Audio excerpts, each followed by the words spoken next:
Bonjour à tous. Donc en 2023, l'activité économique a progressé par rapport à 2022. Ça, on peut le constater par rapport à notre indicateur du climat des affaires qui est sur un point haut, même s'il décélère sur la fin de l'année.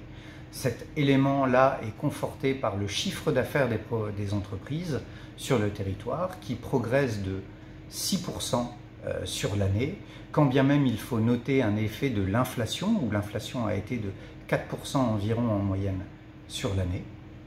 Donc ça a contribué à dynamiser le chiffre d'affaires des entreprises dans un contexte où le marché de l'emploi est relativement atone, avec un maintien du taux de chômage autour de 19%, avec une baisse des demandeurs d'emploi de catégorie A de 4%, et on garde les mêmes structures du marché de l'emploi, donc environ 90 000 personnes des salariés privés, environ 40 000 personnes des salariés publics et environ 42 000 demandeurs d'emploi. Dans ce contexte-là économique, l'activité de crédit, pour la première fois depuis très longtemps, se contracte. Structurellement, et même pendant la période Covid, l'activité de crédit, l'encours de crédit et les dépôts, progressaient. Là, en 2023, sous l'effet du resserrement des conditions d'octroi, sous l'effet de la hausse des taux, sous l'effet aussi de l'inflation, cet encours de crédit a diminué, porté notamment par la baisse de l'encours aux entreprises. L'encours aux entreprises diminue de 1%, et ça, on le retrouve dans les prévisions d'investissement, dans les chiffres d'investissement déclarés par les entreprises à la DGFiP, qui sont en baisse de 6% par rapport à 2022. Ce qu'il faudra toujours garder à l'esprit quand on compare 2022 à 2023, c'est que 2021 et 2022 étaient des années de forte croissance. Donc on a de la croissance de l'activité économique en 2023, simplement moins qu'en 2022.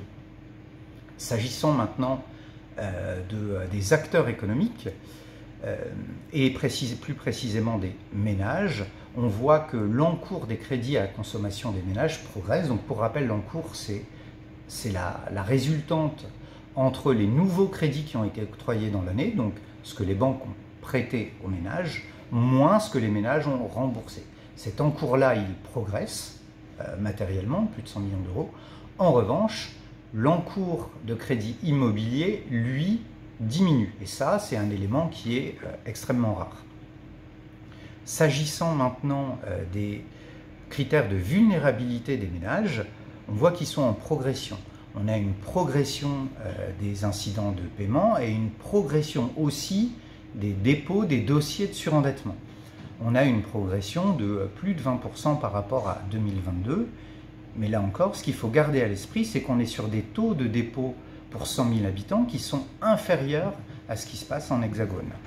En Guadeloupe, on est à 170 dossiers déposés pour 100 000 habitants, contre 220, 223 dans l'Hexagone. Donc on voit que sur notre territoire, on progresse, mais on reste plutôt décroché par rapport à ce qui se fait dans l'Hexagone.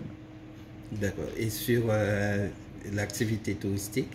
L'activité touristique, elle redémarre. Elle est sur le trafic aérien, elle est proche du niveau de 2019 qui est l'année de référence. On est à 87% des flux de tourisme de 2019.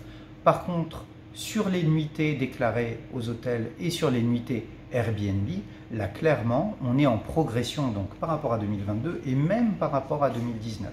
Et cela, c'est sans compter l'activité de croisière, de tourisme qui se développe avec l'instauration de nouvelles lignes. Quelles perspectives pour 2024?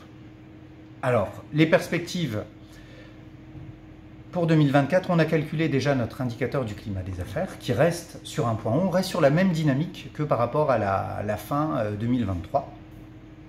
Ce dont on parlait lors de la conférence de presse, c'est qu'en 2023, il y a eu plus 33% d'appels d'offres publics qui ont été émis sur le marché en Guadeloupe. Et seulement 12% d'entre eux ont trouvé un attributaire. Donc, ce qui veut dire qu'il y a encore une réserve potentielle de marché public et de marché tout court pour les entreprises du territoire, indépendamment même des projets qui sont actuellement en cours. Est-ce qu'on